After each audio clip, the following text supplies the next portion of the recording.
France Info, le 17-20 de Nicolas Teillard.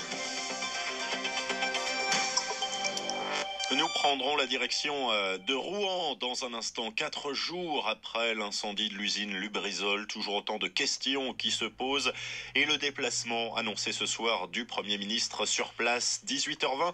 L'info d'abord, c'est avec Armel Balogog. Jean-Jacques Urvoas, condamné à 1 mois de prison avec sursis. L'ancien garde des Sceaux doit aussi payer une amende de 5 000 €.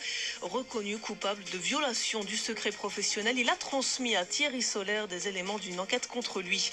Des hommages toute la journée en mémoire de Jacques Chirac à l'Assemblée, au Congrès des régions.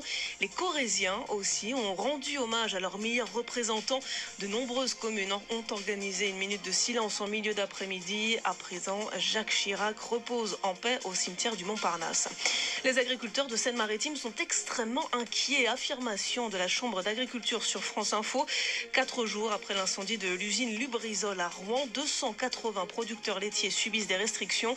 Inquiétude partagée par les agriculteurs de l'Oise et par ceux du Nord. La préfecture recense les territoires touchés par les fumées et les suies. Des restrictions sont déjà en cours. Par ailleurs, la direction de l'usine porte plainte contre X pour destruction involontaire de biens. Le Premier ministre Édouard Philippe se rend sur les lieux. Et après l'incendie de Rouen, 2 villes d'Essonne s'inquiètent pour leurs habitants. Grigny et Ris-Orangis demandent l'expropriation de 2 usines classées Seveso.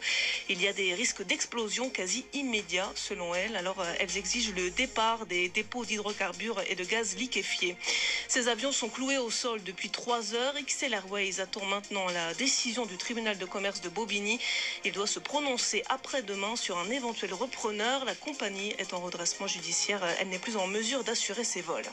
France Info, et tout est plus clair.